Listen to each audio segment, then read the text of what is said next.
are watching Darasa Online. Dear students, welcome to Darasa Online. My name is Mr. Darcy. I teach English Language 1. The lesson is about the processes of word formation. In these processes, we are going to look at different ways on how new words are formed in a language. Yeah, just as I've said, that we are going to observe or we are going to look at different processes or different ways on how new words are formed in a language. The question could be, why do we have to form new words? We form new words simply because the need of communication forced us to do so.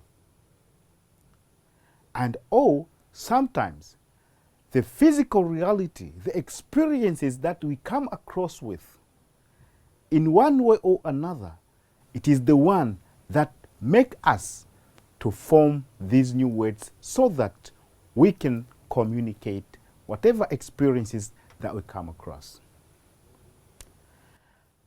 The lesson that we're going to have will be guided with a question that reads. So the question reads, how are words formed in a language? From this question, we can have several other questions depending on the process of word formation that is going to be applied in the discussion. So, what are these processes? For example, invention is one of the processes of word formation. Now, it being a process of word formation, what happens and how is a new word formed by using invention?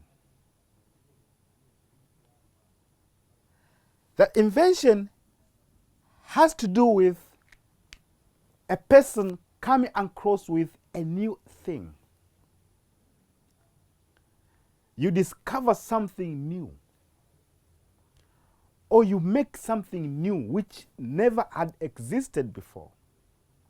So as a process of word formation, a new word under this process is formed when people or when a person has discovered a new object or a new concept in a society. So the discovery of a new object, it cannot just go blank. That discovery or that object or concept had to be given a word so that when people want to refer it, it becomes easier as they communicate.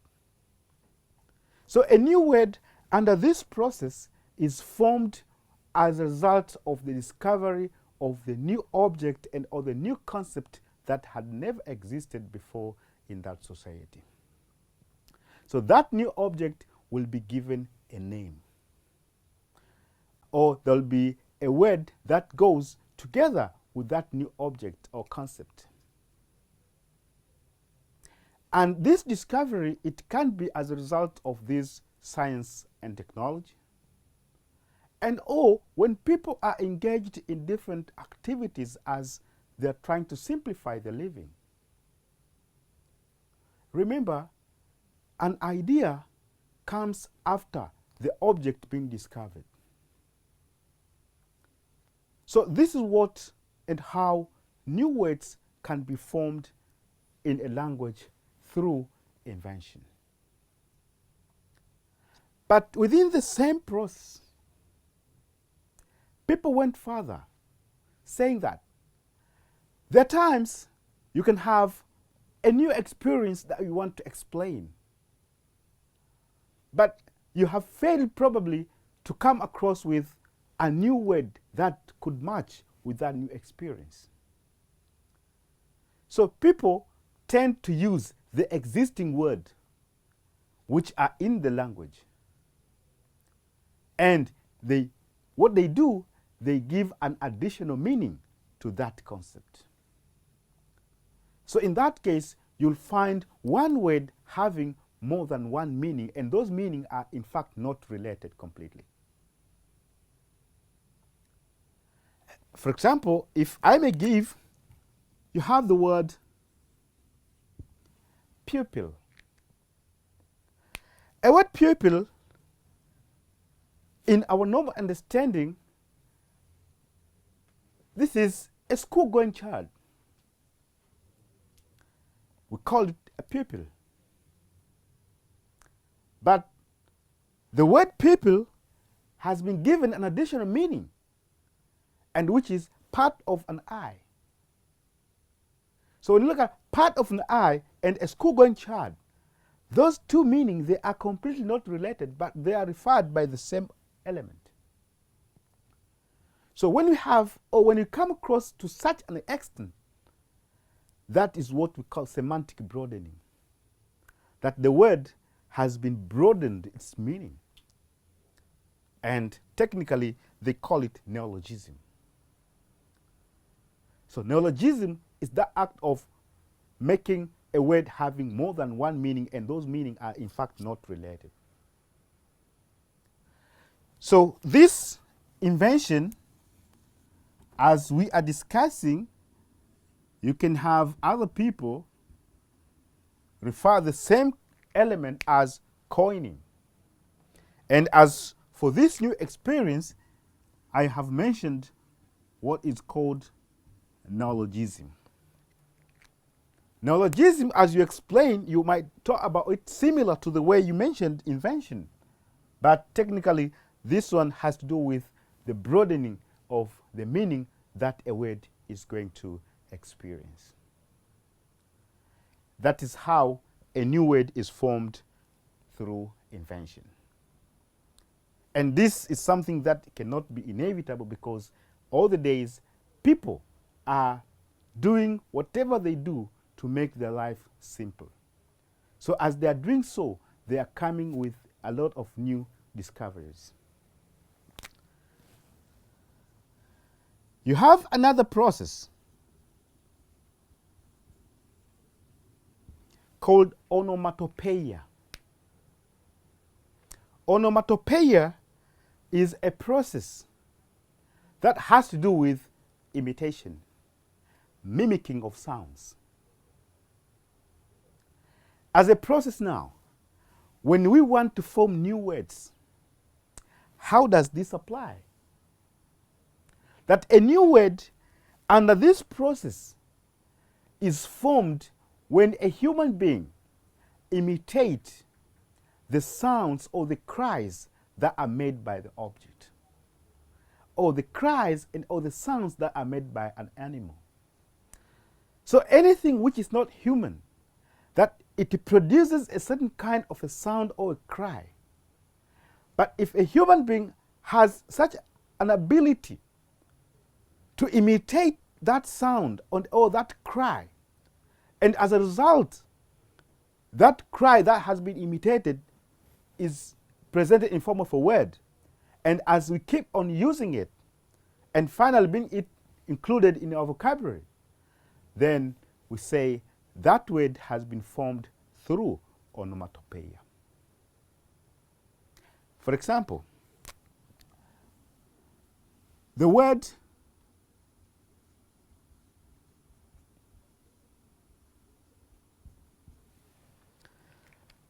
TikTok.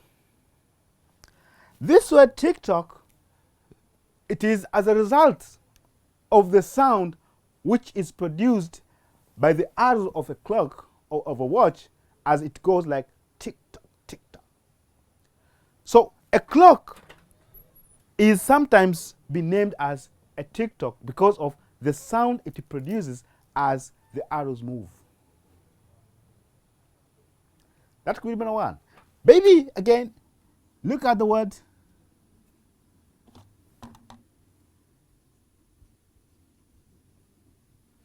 ding dong, as it stands for a bell. Remember how it rings. when you ring a bell. So it is ding, dong, ding, dong. So that kind of imitation of the sound a human being has been able to imitate. We have a word which represents that sound. And such kind of words, they are said to have been formed as a result of the onomatopoeia as a process. So the new words, we are in fact calling them onomatopoeic words.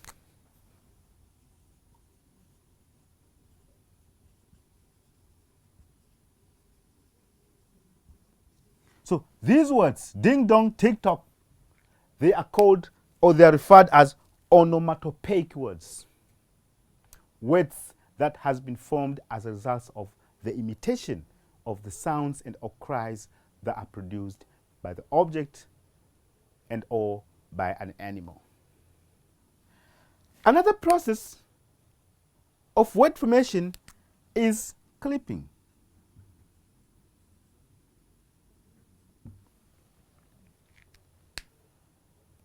Clipping, it has to do with removing. You cut, you shorten. That's what it means simply. But as a process of word formation now, how do we form words? How words are formed through this process? A new word is formed through this process of clipping by first of all having a word in a language. But after having that word, what happens? When you have a word, and this word, in most cases, they are long. So as a clipping applies, that word has to be shortened, has to make it short. How do you make it short? You make it short by omitting and or by removing some syllables within that word. And the syllables that are going to be removed, or the syllables that are going to be omitted, they can either be at the beginning of that word and or at the end of that word. So the removal can happen at the beginning or at the end of the word, and or sometimes it can happen at both ends. Let's see this example. Let's look at those three words and try to exemplify how the shortening happens. That when you come across with people as they talk in their normal conversation, you find some say, "Can you give me your phone?" Instead of talking about telephone. So the word telephone, it is nowadays being referred by just phone when people are in a conversation. Or when you come across with a photographer, then you'll simply ask for your photo. But the word actually is supposed to be a photograph. And when you come across with a person who say, "Oh, I was suffering from flu," instead of influenza. Now, as you can see, those words, they were long. But as people want to simplify and save time as they speak, they think they don't need to use a lot of syllables as they speak a word which they can converse. So as a result, they make the removal of some of the syllables. Like the first word, they have removed the first syllables. And the second word, they have removed the last syllable. But here again, you have removed the first and the last syllable. You had phone, photo, and flu.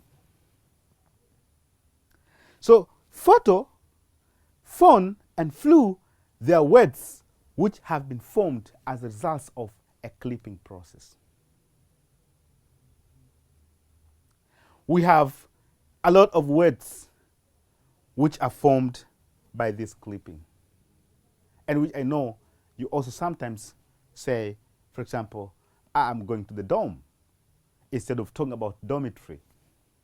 So dorm, it is a clipped form of the word dormitory. You find many people say, oh, I'm going to the gym.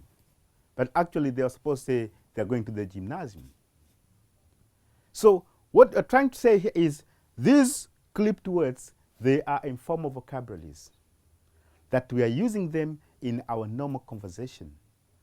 We are not advised to use them in our serious writings, serious communication, and or presentations. That is clipping. You also have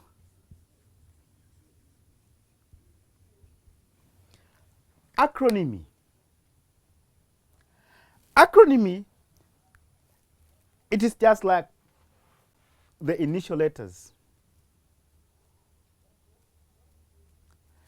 What do you do when you want to form a new word by using this process? How are new words formed through acronym?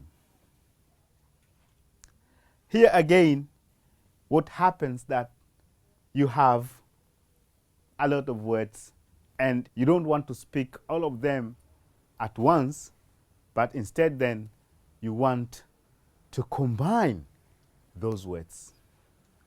But when you want to combine those words, you also find it is difficult for you to make such a combination. And what you do then, you take the initial letters of all those different words. After taking the initial letters of those words, you put them together or you join them together. And you finally find you have a new word. So, if we are to exemplify how a new word is formed through acronym, we can think of words like National Social Security Fund. You have all those words, but you think now you want to mention them together. And for this, you take the initial letters of those different words and you put them together, and as a result, you form the word NSSF. You have Tanzania Zambia Railway Authority. And you can make all together as Tazara. Think about World Health Organization. People refers it as WHO. So you can think of having as many acronyms as you can. Words that has been formed as a result of taking the initial letters of different words and you put them together. Now, when you take the initial letters of these different words, try to look at those examples of acronyms. The first one, for instance, it has just been formed as a result of the sequence of letters, NSSF. But the second one, you don't talk about Tazara, but instead you talk about Tazara. So what I want to say is, words that have been formed through acronymy, some of them, they can be pronounced as words. But others, you can just pronounce them as a sequence of letters. But just to conclude about this, is that these acronyms, some of them, they are locally being used. But others, they are internationally agreed. Because they talk about international organizations, international things, that everybody knows it. When you think about World Health Organization, who doesn't know about it? When you talk about UN, United Nations, who doesn't know about it? But if you have a name of your organization at your local area that you also want to acronymize it, you need, of course, to define it when you're talking to people. You can't just mention it before you elaborate what do those letters stand for. So you have to define it, in other words. That is acronym.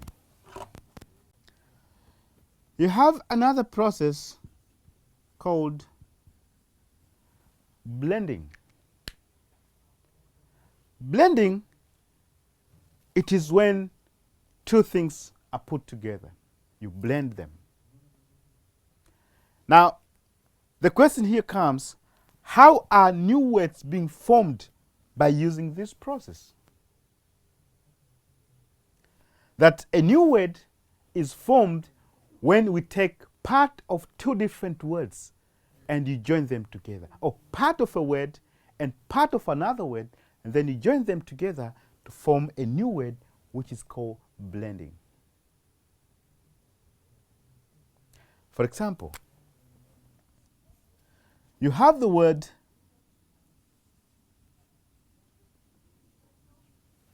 branch. This word, it is said to be formed as a result of the two words which are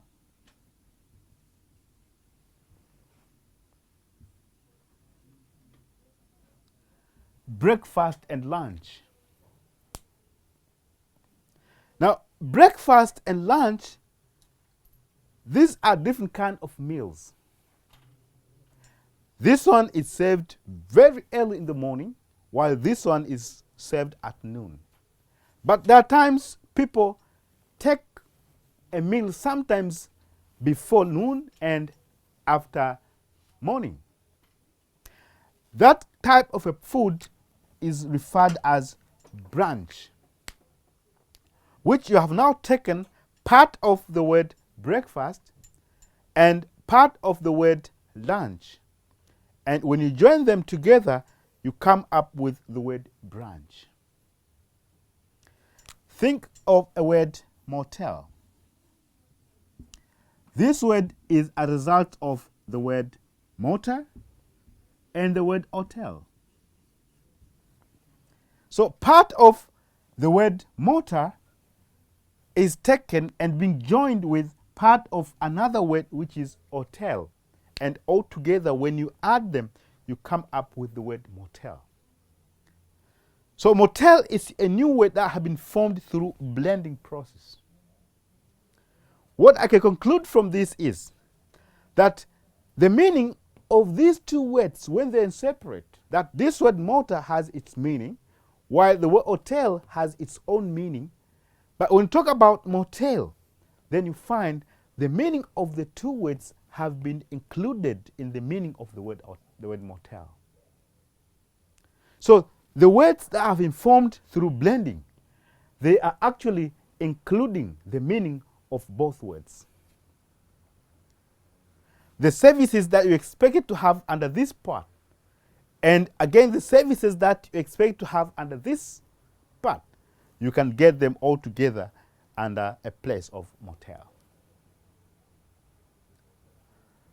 That is blending.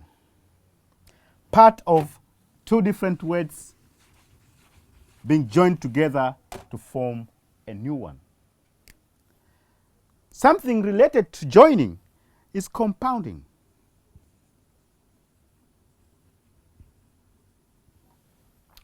That here you're no longer taking part of the two words, but actually you're taking the whole word altogether. You take a word, whether it's a word base or a word complete base with some affixation, but here we have to have two words, which these two words, they have to be joined together. When they are joined, they form one entity. And that element is called a compound word. You have a word like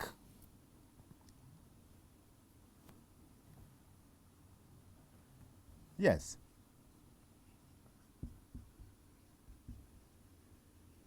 You have a word like this, father-in-law. This is a compound word being formed as a result of taking this word and the other word, you join them together. Think about other words like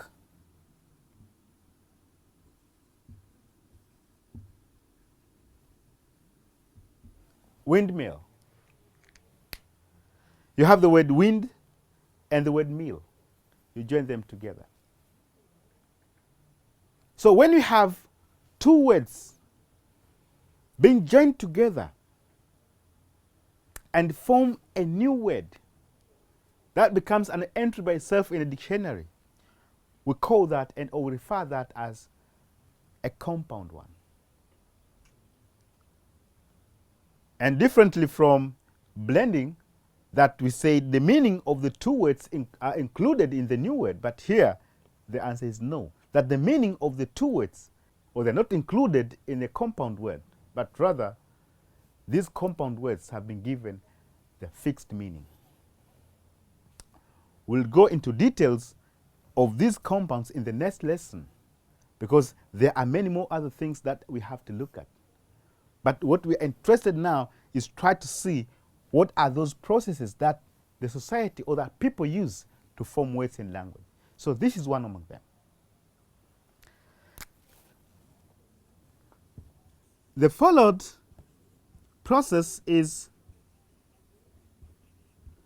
reduplicative, which under this process, again, it is more or less similar to the previous one, that you take two words and then you join them together. But the two words that have been used under this process, they are different from the one we used under compounding. What kind of words do we have to use under reduplicative? Here we think of having words which are either similar or with slight difference. We're talking about words which are either similar or having a slight difference, that you join them together. Think about a word like bye-bye. You have two words there. Bye-bye. Two similar words being joined together to form a new word. Think about a word like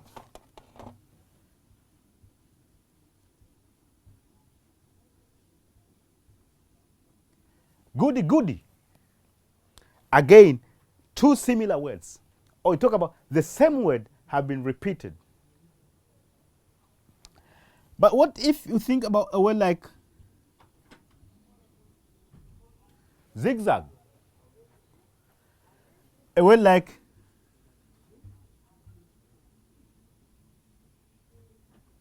crisscross. Here we're talking about having two words with a slight difference, and this slight difference is only on one sound segment. It could either be a vowel or a consonant. This is another process of how a new word is formed. And actually, the words that are formed through this process, as you can see them, they are said to be childish vocabularies. That the vocabularies that we are not supposed and that we are not allowed to be using them in our serious communication. Because some of them, they are of nonsense. They don't have any complete meaning that they provide in our societies. When, for example, somebody has done something rubbish, they say, oh, that is walkie-talkie. You mean, that is nonsense. That is reduplicative.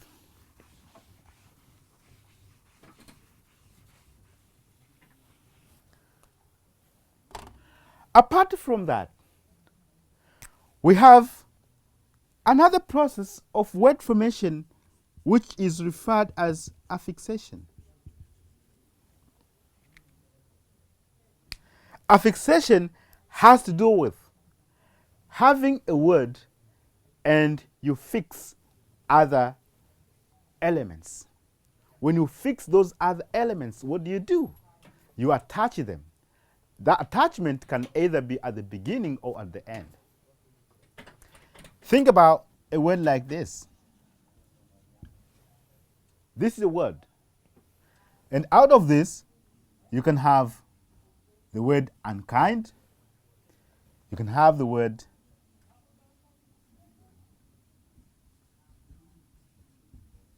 kindly, and you can also have unkindly altogether. So the attachment of these elements at the beginning and at the end, this altogether, it is referred as affixation. So in language, actually, we have a lot of words like this. Either we want to add meaning to the word that we have, either we want to change the word class of the original word, and or you simply want to make it look different from the other.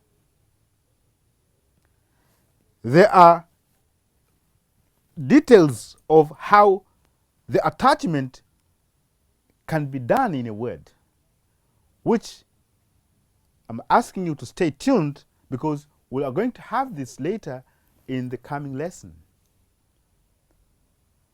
So at the time being, I simply want you to know that you can have a word, and out of that word, there's a possibility for you to form a new word by having an attachment of an element, it either being at the beginning or at the end. Think of even a word like boy.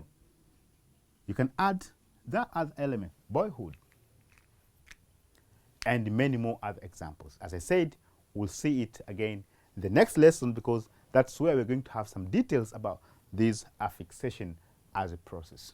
Because right now, what I'm trying to do is I want to show you how new words are formed in a language. Through these processes, you ask yourself, how are new words formed in a language? That is affixation. You have conversion. Conversion, in other words, is referred as zero affixation. We have just finished talking about affixation. But here we're talking about zero affixation. Affixation was to do with attaching. What do you have to do under zero affixation? That means no attachment. And if there's no attachment, what happens? That the word has to remain as it is. Now, when it remains as it is, why do we say this is a new word? And also, why have we included it as another process of word formation?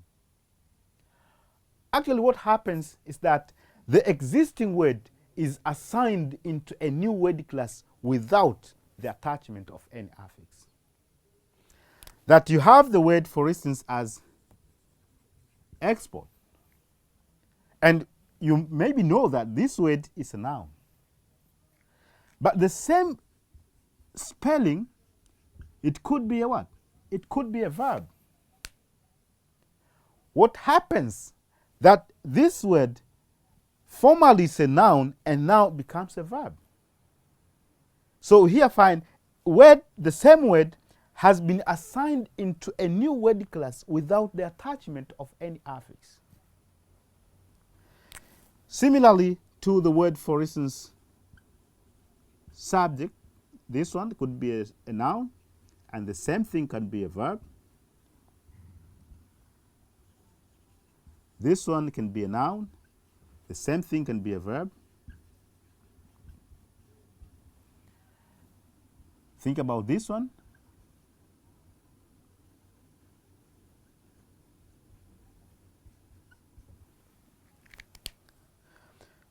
Export, export, export.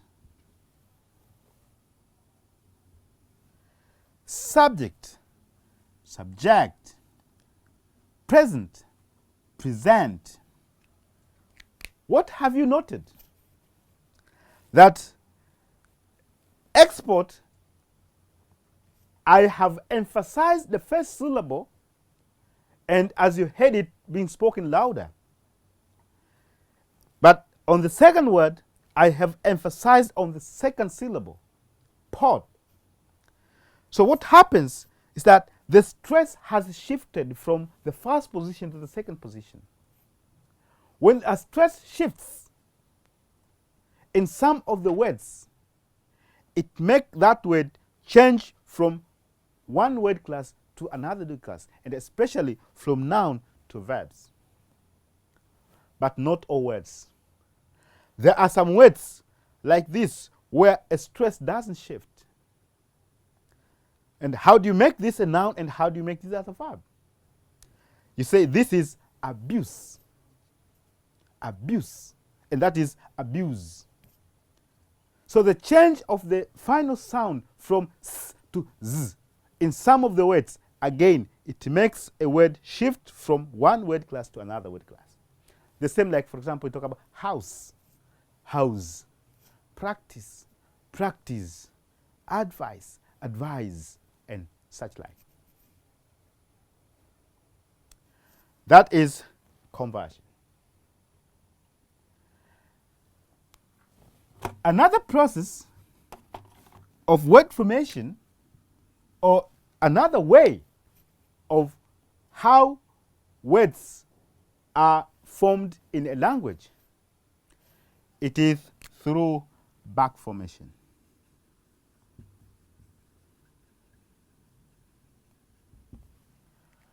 Back formation, as you can read the two words, they talk about making references to the back. How a new word is formed through this.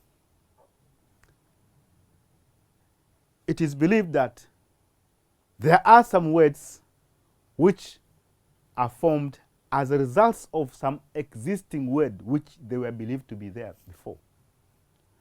So it is under this back formation where it is said that a new word is formed by shortening the noun, or by shortening the existing noun to produce a verb. How do you shorten it? Let's look at this example.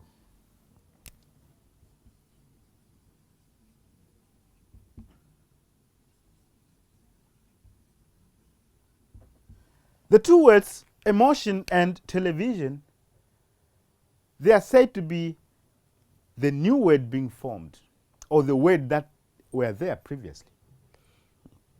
That after the discovery of either the concept or the object, that's the word.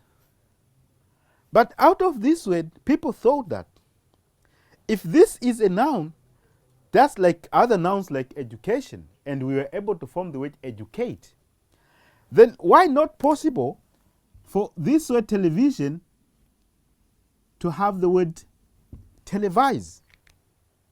And why not possible for this word emotion to talk about emote? So emote and televise, they are said to be new words formed by back formation. That the assumption is, how can you have a noun before having a verb?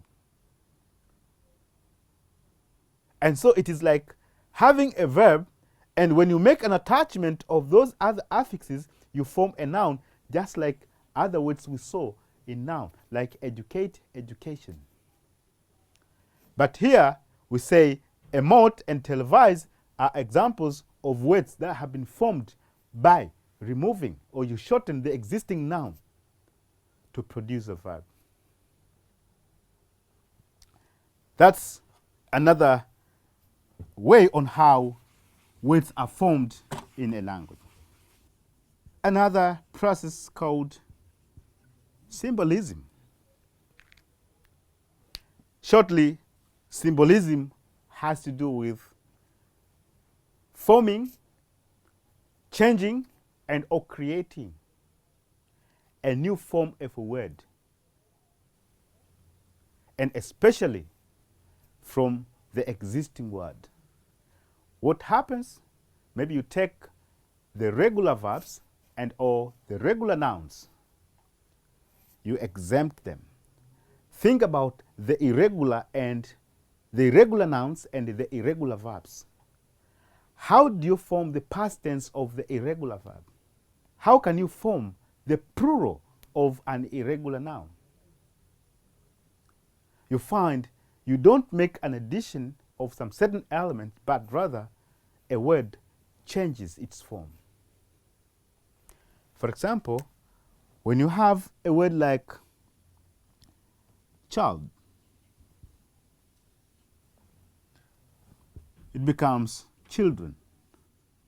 Of course, this might not give us a clear understanding, but think about a word like tooth. What's the plural form for this? It becomes teeth. This is a completely new word, different from this one. Talk of a word like sleep. It. What's the past tense of this? Slept, ate, and so many. Now, in forming the plural of some of the irregular nouns, you find the word change its form. The same applies when you look at the past tense of the irregular verb. You completely have a different form of a word, in some of them anyway. But others, as I say, they can remain the same. For example, when you talk about put, what's the past tense of it? It remains as put. So in this case, you cannot rely on that. Some of the irregular verb, as I say. This is symbolism. And those are the processes of which people apply to form new words in a language. But a question someone can ask himself, like, what about borrowing? You haven't mentioned about it. Yeah, good that borrowing, in one way or another, we term it as a process of word formation, though some other people, they don't talk about it as a process of word formation. But I'm obliged to talk about it sometimes in the coming lesson, together with affixation, compounds, and borrowing. I think these three, they need a bit much more elaboration so that people could easily identify and understand how a society can use them to form words, and what happened exactly that new words come into a society as a result of those different processes. So with this discussion, I would want you now to think about the words that you come across with as either you write your essays and or as you use in speaking. How are those words formed? Through all these processes that we have discussed. Let me write about 5, 6, 7 words, and I want you quickly to say which process out of all these that we have discussed that has been applied to form those words. Now, look at these words: smog, ashtray, enthuse, seesaw, UNICEF, clockwise, and feet. Now tell me, which process of word formation that has been applied to form these words? Reflect those that we have discussed before. Smog. Which process? Ashtray. Which process? Enthuse. Which process? Seesaw. UNICEF. Clockwise. Fit. Imagine these are new words being formed.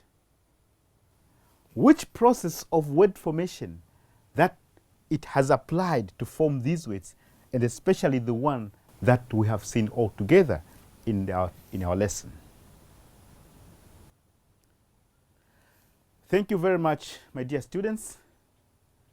Keep on watching Darasa online. Expect to see you again in the next lesson, as I said, when we are going to discuss about affixation, borrowing, and compound as also processes of word formation, as I have touched them here, but they have some more other details that we need to understand. Thank you very much for listening.